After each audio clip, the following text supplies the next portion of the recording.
Hey guys, welcome. Tonight I want to talk about something we've been seeing a lot of lately, and that is people losing their jobs and losing their platforms and effectively losing their voice because of the words that they speak. Admittedly, some of it is hateful and vile, just out and out vile. Some of it I want to give some grace and say that it's misunderstood, or the person saying it doesn't truly understand the ramifications that they're speaking, that they're maybe just regurgitating some lingo that they've heard. And for that, I feel sorry for them if they really don't have the knowledge of what they're doing is wrong. But all of it remains one thing, is that words matter. We all live in this country. Well, if you're watching from the U.S., if you're not, those of us who live in the U.S., we live here and we celebrate our freedoms here. And we have a tremendous amount of freedoms. Something that I have always been proud of, that I've always loved living in the U.S. I have always been a proud American. Really proud about the fact that my great whatever signed the Declaration of Independence. My family came over on the Mayflower.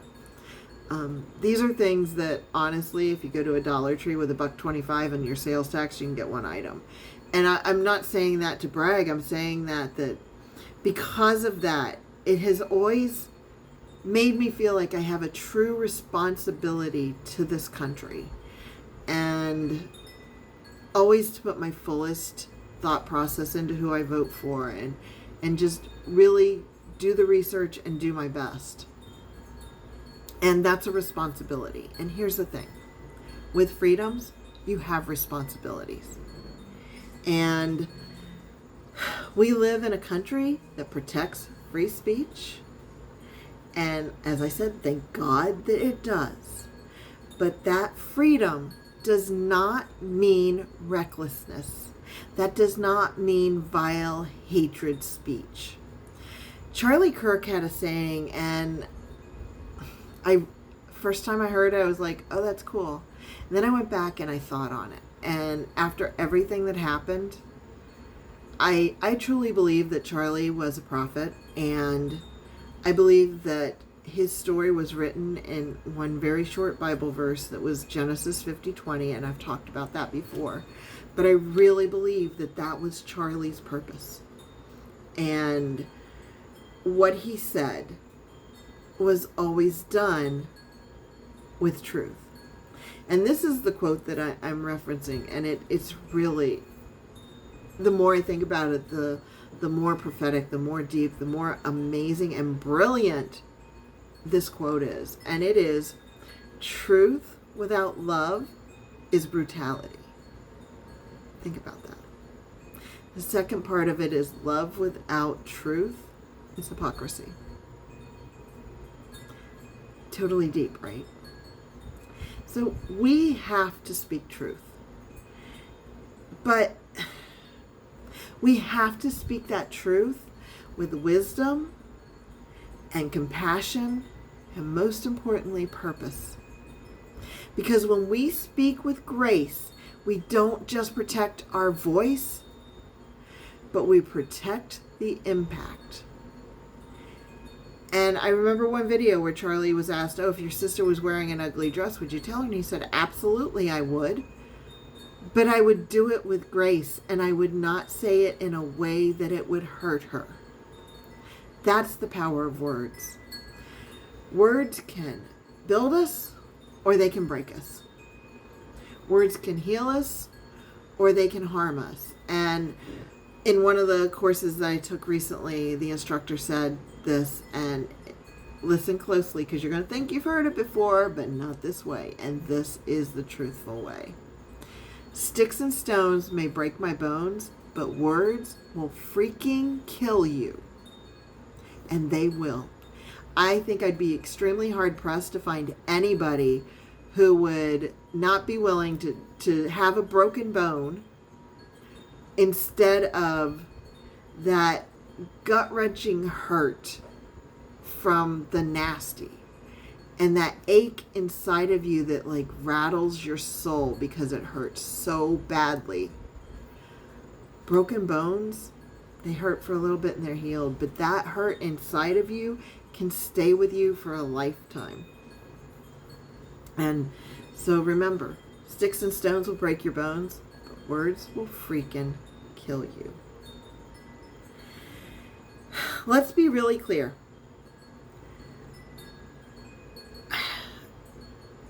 Hate speech has no place at all in a society that's built on dignity and respect. And let me tell you what that hate speech actually does. It tells me how you have no respect for you and you have no dignity. It is a clear picture of the person spewing the vile and spewing the hate more than it will ever be a reflection of the words on that person. We need to protect the voices that speak the truth. I think we all know that a lot more in this last week than probably ever before, because we've kind of taken it for granted. But we need to protect the voices that speak the truth with clarity and conviction. Charlie Kirk modeled this for us day in and day out. He did not ever back down from his convictions, but he also never lashed out. I remember I saw a video and there's a girl, and this is early days of Charlie because he just had like a table, no tent, no anything. And he had some people there. I don't know whether they were security or just people he worked with. And this girl walked up to him. He had an ice hat on, and she's like, bam, and she knocks his hat off. And he's like, wait, don't hurt her. Don't touch her. Don't touch her. He goes, do you want to come back here and have a conversation? He never lashed out. He could have been like, go get her. She knocked my hat off. It could have been really hateful. But that wasn't in him. It truly wasn't. So let your words be rooted in truth, but wrapped in kindness. And wrapped in some humility too. Be humble when you say. You don't have to shout to be heard. Let your convictions be strong and your delivery be thoughtful. You do not have to be perfect. I've said it before and I'll say it again. To me, perfection is completely overrated. If we were all perfect, the world would be so freaking boring. But even though you don't have to be perfect, you do have to be intentional. And you have to have that purpose and that conviction. Charlie Kirk modeled that every day of his life. And he would have been the first one to tell you that he is not perfect. So here's my challenge to you. Be bold, be kind, be clear, and be better. One of the YouTubers that I absolutely adore, and he actually was awarded the Do Good Award from the foundation I'm starting in memory of my cousin Brad. Brad's quote was do good. And so I created the Do Good Award. But one of the things that Sean Stockman says is not perfect, but better. So I challenge you, be better. Don't react, respond. Do not speak, but serve your purpose. Don't just post, but pray and make the right choices. Let your voice be the one that lifts others, even when it challenges them. It's okay to challenge people to think, to challenge people to look at things in a different way. That's okay. It's not okay to hate. Because, listen, in a world full of knowledge, the voice that speaks the truth always rises above the clatter. Always. And if you're wondering what difference one person will make, because I think a lot of times we're like, oh, I'm just one person. How can I do anything? But if you remember what I talked about yesterday, and that was the ripple effect. So the ripple effect of kindness starts with just one drop, one little tiny drop.